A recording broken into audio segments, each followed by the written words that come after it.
派这个所谓青鸟助理团，我看为什么叫青鸟助理团，是助理又是变成青鸟了，现在就助理也去给你这个抗议了哈。白天青。那国民党的委员啦，那所以呢，网络上看他们戴口罩，说这见不得人吗？助理干嘛戴个口罩呢？那另外呢，这个有一个女子啊，自称是吴丽华的助理啦，在议场2楼跟陈玉珍互呛。其实助理是不可以的，助理不能跟委员，这个也不合议事规则哈。那委员要约束自己的助理哈。那另外呢，这个因为昨天那个陈世轩呢，在节目有讲嘛，他潜伏，他就化妆成一般人到青鸟活动，看他们在谈什么，有没有谈说为什么不应该通过这个选罢法？他们都没有听到啊。他说有人在听歌，有人在宣扬台独的立场，但是没有听到跟国会改革有什么相关的。跟选罢法什么相关论述没有？照理讲里面应该一直讲这个不可以啊，为什么要等等？没有所以呢，这个黄国昌质疑了说是不是赖清德下令动员民进党委员，所以在国会搞戒严？他认为这个已经跨越民主的红线那当时太阳花运动也曾经攻议场，那黄国昌说当时是国民党执政啊，你现在是谁执政？民进党执政啊，赖清德要走尹学路线吗？当家不闹事啊。那另外呢，青鸟说是受到南韩公民运动的启发，那之前也没有南韩公民运动啊，那另外呢，有没有包围国民党中央有没有用了？郭正亮是说被民进党骗了啦，民进党骗这些年轻人啊，利用他们的这个理想性啊，把他们骗来了哈。那今天刚好冲绳高中其实看立法院，冲高中是学生然后呢，因为立法院进不去啊，只好在议场门口拍照那这是台湾式的民主了那另外呢，林涛是说青鸟已成求职代名词意思就是说在这个群众运动只要表现得好，这样就有机会到民进党里面做官，到民进党政府里面做大官。我们看一下。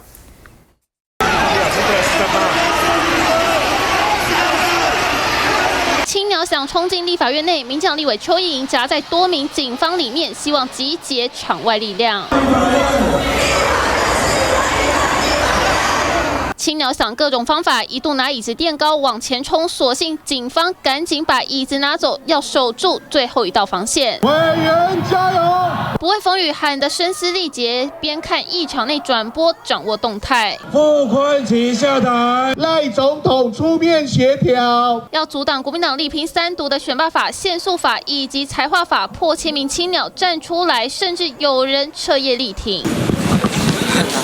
就怕你没听到，拿出大神功，台北市警局派出200位警力在立法院周围戒备，架起双层巨马，因为就怕攻势猛烈，一触即发。朝野爆发激烈冲突，有日本冲绳的高中生来立法院参访，但因为大门深锁，最后只好在门口拍照。民进党助理人风中排坐，卡住议场侧门，但在议场后门有个没别上助理身上的识别证。国民党毁宪法证，呛，高分贝，他就是2024原民立委候选人。晚间才在外头的青鸟活动，怎么就这样跑进立法院呢？国民党团一度想报警处理，不过据了解，后来并没有，就怕战场再开下去，一发不可收拾。来金。讲到这个立委的助理啊，因为从以前在民进党啊跟国民党啊、民众党啊在那个立法院里面冲突的时候呢，就有传出来什么有立委的助理，不只是绿的哦，也有蓝的哦，说什么进去啊，好像有参与到这里面过程之中，这都引起很大的争议啊，这个都是要禁止的，这是第一个。第二个。就是现在在街头出现的这些青鸟来讲，他们把这个街头的运动，我觉得当作是一种情绪发泄的一个狂欢式的 party 哈。他们其实背后不需要任何的这个论述，只要一点火，绿营那边一点火，就是说这些呢都是中国大陆中共的在地协力者啊，他们蓝白集合起来呢，就是要来帮这个。中国呢，来去扰乱这个台湾的这个政权啊，来影响这个民进党的这个施政。他这样子一点燃就起来了。你看他们这一次抗议的主诉求，我觉得真的是非常的荒唐哎。比如说把这个傅昆萁呢，说对傅昆萁下台，然后傅昆萁呢让台湾变成是中国台湾香港化，中国台湾，这到底是从何而来呢？特别是在上一次的国会改革案的时候。每一项呢蓝营的、白营的立委提出来的，都是在强化。国会的自主啊，国会的调查权，强化国会的权力，要来监督执政当局。他要避免的就是避免执政当局独裁化、权威化啊。结果呢，在民进党的操作之下，他很快的就转过来了。然后像这一次呢，罢免的问题，除了像刚才吴峥提到的，吴峥还是提出了一个论述呢，说是要收回大家的罢免权。大家知道在反财化法的理由是什么吗？他们就有些人就讲出来说，因为呢财化法这样子一弄的话，钱呢通通都被地方政府拿走了，我们就没有钱呢可以买武器了，我们就不能够防止这个中共来犯台了，这都是这个蓝营的阴谋。我觉得真的是这个脑筋真的是有病啊哈！所以在这样的情形之下，当我们看到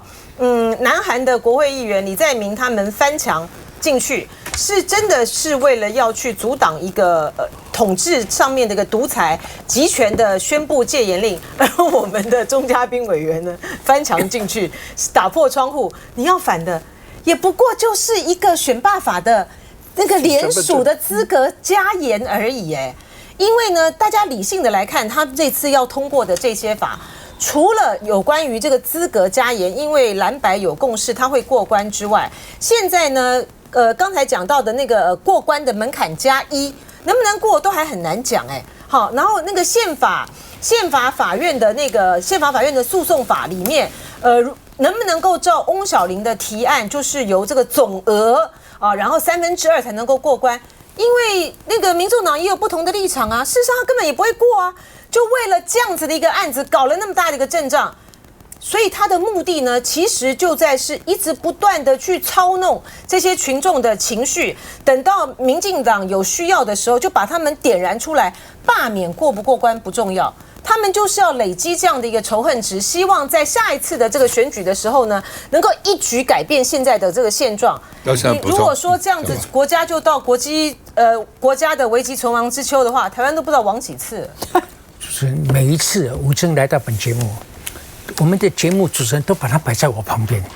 这个是害了我的精神健康，为什么？非常严重，你知道吗？为什么？因为有的时候我觉得他讲的还可以，我心里头开始要肯定他了。他话锋一转，又拿了一些过去的不管蓝的不管绿的个别委员的那些奇形怪招、那些非法的行为来合理化今天的现象。他是厉害，但是他是不得已才这样，因为他讲不出个道理来，就把过去历史上那些烂委员的烂行径来合理化今天。我就不晓得要赞美他、肯定他。不过我告诉你，坐在我旁边的绿营的代表，不久啊都升官当部长啊，你知道吗？所以宪个立功一节。那我这样是肯定还骂他，我不晓得。但是肯定。我要举一个例子，现在这个蓝白都在讲当家不闹事，当家做小偷，对不对？啊，为什么？这个我跟你讲，老百姓听进去了，但是呢，对不对？是不对的。这样的讲法没有说服力。这个就是为什么国民党的委员这么努力、这么认真，但是国民党这个党as a whole，你的支持度、你的声量不会上来，因为你讲的没有道理啊。因为你讲的道理就算对。跟吴峥一样，只是对了一半而已啊！为什么当家要闹事？因为他是当家是假的，因为他没有过半啊，他没有过半，所以他只是当半个家而已啊！你知道，他就是要推翻这当家当一半。那这个蓝绿呢，就是要想尽办法，这两个法通过以后，要固守我这个脆弱的过半。重点在这里啊！那蛮我们讨论不要偏离这个主轴。是这样了。当家不闹事，民进党在行政部门当家了，也在立法院当家了。对，来志刚，我觉得这一次民进党的这些反对，我觉得比上一次国会改革3法，我觉得更没有道理。国会改革3法还能说出一些可能这个立法权扩张啦，可能呢这个适度会去侵犯到官员行政对束缚啦，没有办法施展啊等等。但如果你在想，如果上会期调查权过的话，这一次劳动部的事情就能好好调查，到底是谁出了问题。那回到这一次，你说这3个法案，财化法，我觉得是一个完全可以理性讨论的。民进党过去常告诉我们说，他在地方执政的时候呢，钱不够用，然后都被中央拿走，中央集权，然后呢重北轻南，然后呢钱都不够，然后呢这个大家想办法去借贷，所以地方政府呢就是负债很高。那所以这是有个机会来改变这样局势。那更何况，就算增加地方的这些财政收入的话，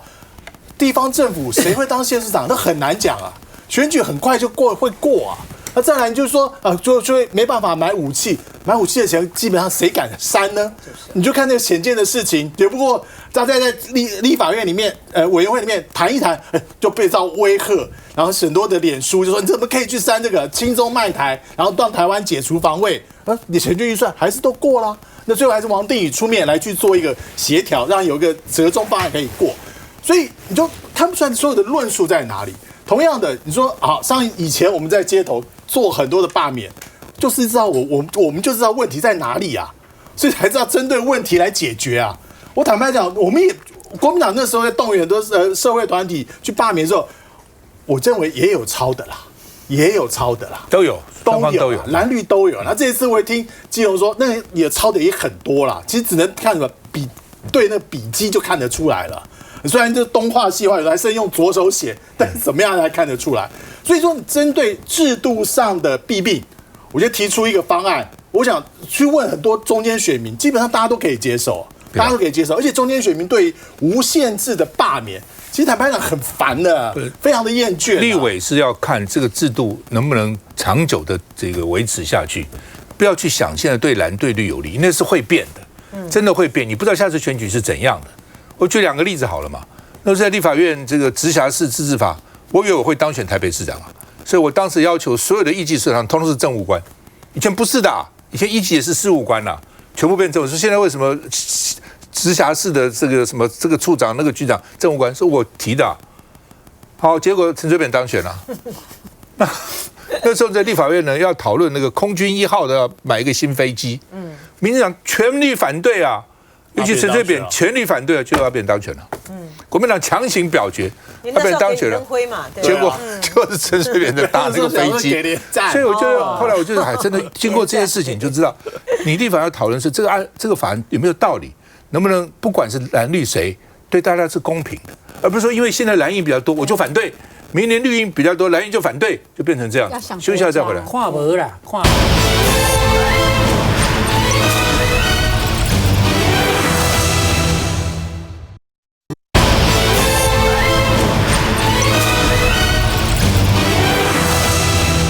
郑文灿昨天开庭了哈，郑文灿否认受贿，说呢你们监听证据里有问题啊，监听到底怎么监听的，可以拿来做证据吗？而且他受了很多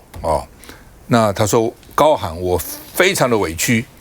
列了20点5500个字，强调他自己是清白的那另外呢，他的律师团也质疑监听译文是没有证据力的。要合议庭来评议，就看看到底有没有证据力那么另外呢，他花了40分钟解释那个钱的来龙去脉那他说500万钱袋是对方忘了带走，对方送个钱袋放那边500万，然后呢放了将近1年那你说你500万也不是一个小包啊，500万是蛮大一包。在你的客厅里面，你都不看看那是什么东西，你家里没有人打扫，就算你自己不打扫，没有打扫的人，就看看那个什么东西都不知道，这个很难说服人嘛。是什么他都忘，对方怎么就忘了带走了？对方是用来送你的而且对方都招了，问题是对方都讲了，说他们是要送的所以呢，这边法界人是送钱的都认了嘛。我送这个是要给他的，什么时候给为了什么都是认的，那你今天不认？所以法界说郑文灿没有无罪的空间了所以你现在认罪是最好的方法，至少呢认罪可以获得1次减刑的机会。他现在就是这样你认罪减1次刑缴回犯罪所得再减1次刑这个把人家咬出来可能又减1次刑，就减那郑文灿说他没有，我有什么做？我根本不知道那是什么东西啊，我没有打开手提袋我记得之前那个有一个送钱的还比了一个手势比一个5的手势那5是什么？总不会是5块钱吧？那另外呢，这个郑文灿出庭坚持他无罪，他说他深感委屈，他相信法院会还我清白，而且人不是神，所以呢，检察官办案也不会100%，检察官错了哦，检察官错了哈。那另外呢，说检察官有严重的错误认知啊。那另外呢，这个因为其实外面还认为说检察官是这个捉小放大哦，说郑文灿只有这个案子吗？对不对？你到桃园去打听看看，怎么去抓这么一个500万呢？哦，那郑文灿还对检察官不满哦，检调追查郑文灿在得知被监听以后，哦，怒找廖俊松的儿子抱怨，你爸爸是大嘴巴了，到处去欧北共哦，开始进行防堵的措施。那郑文灿退了500万，还有另外600万的政治现金哦，一共1100万还了哈。那郑文灿说不治。我会傻这么傻说，明明知道他爸爸被监听，我会再约见他儿子吗？所以500万的钱呢是对方忘了带走啊，哦，后来才知道那是什么，1年以后才还了哦。那国民党说这是诡辩，民进党2026年呢，因为选情低迷啊，会造成选情的低迷。我们看一下。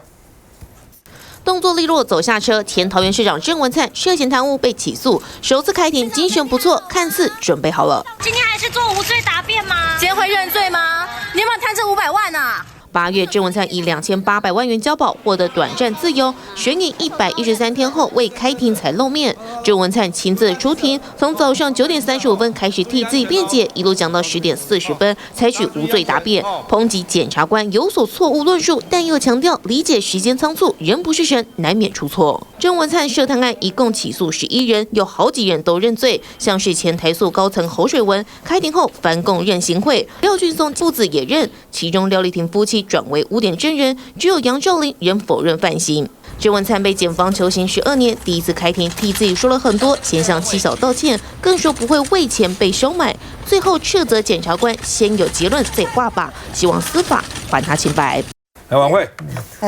我觉得郑文灿在这个桃园真的也蛮多案子的，然后我自己做立委的时候，其实也揭露了几桩哈。那跟土地开发都其实挺相关的。刚刚休息时间也在看他这一次这个出庭的这个形象上真的跟过去是非常的不相同，暴瘦。那头发看起来特别理了一下，暴瘦的原因，我想因为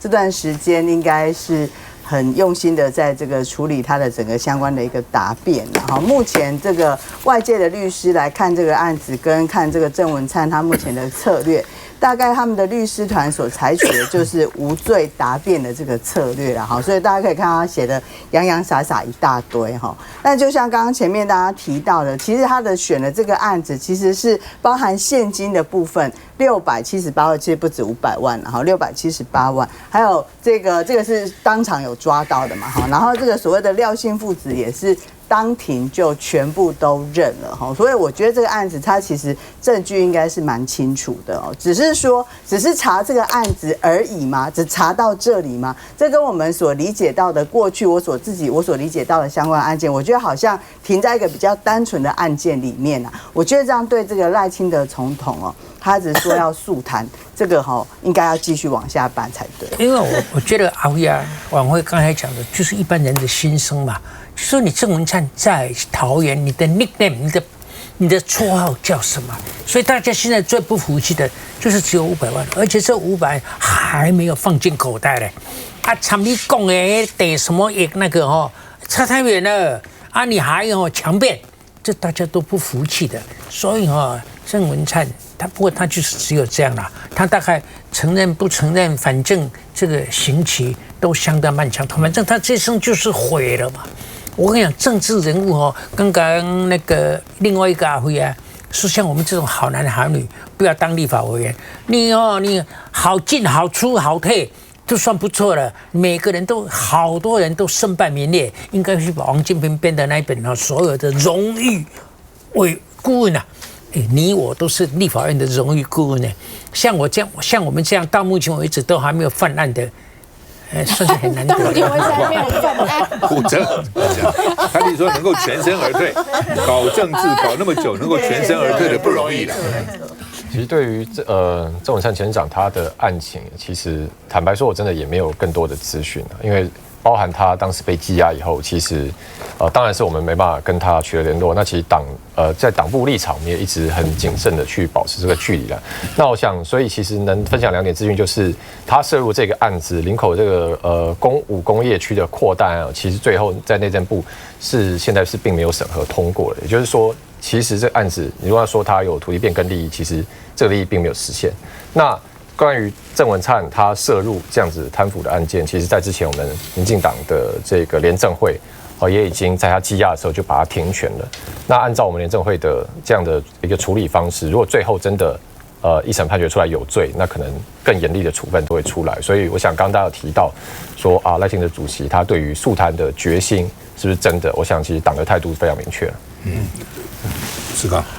我想首先郑文灿当然有权利为自己权利辩护啦，但是几个点，第一个没有一件事情忙到钱会隔1年才送给人家还给人家，太荒谬。如果说我觉得这个事情不应该的话，要是我马上提了，不管你在哪里，我就马上叫他去给你，立刻还，原封不动，马上还给你，而且接下带回去，对。而且还拍照证明我还你了，不要以后被阴了。所以这个理由实在跟大家一般的这种行事风格不一样了。再来，你的污点证人都已经证明我拿钱给你了，那基本上你就很难就逃脱说我没有这个收受的目的跟收受的意图嘛。那更何况客人走也就这么一丁点大的地方，你怎么看不到底下有东西？500万放一个袋子里面很重。很沉重，体积也够大，所以我觉得郑文灿讲这些基本上大家看一看就觉得笑话了，有点笑话。也许有人调侃他说，不知道他过去这几年期间有多少个袋子放在桌底下忘记还，或是忙到说忘记要去还哪一个袋子要去先还。所以我觉得这些事情对看得出来，其实过去8年很多奇奇怪怪的事情，土地也好，风电也好。然后这种官商勾结的，然后这种弊案，然后土地开发的，然后是变更地目的，然后找一些外资来，然后来去这个上市，来去做一些这个天地去做置换的这种莫名其妙的事情。如果赖清德真有心的话，一个个把它查出来。休息一下再回来。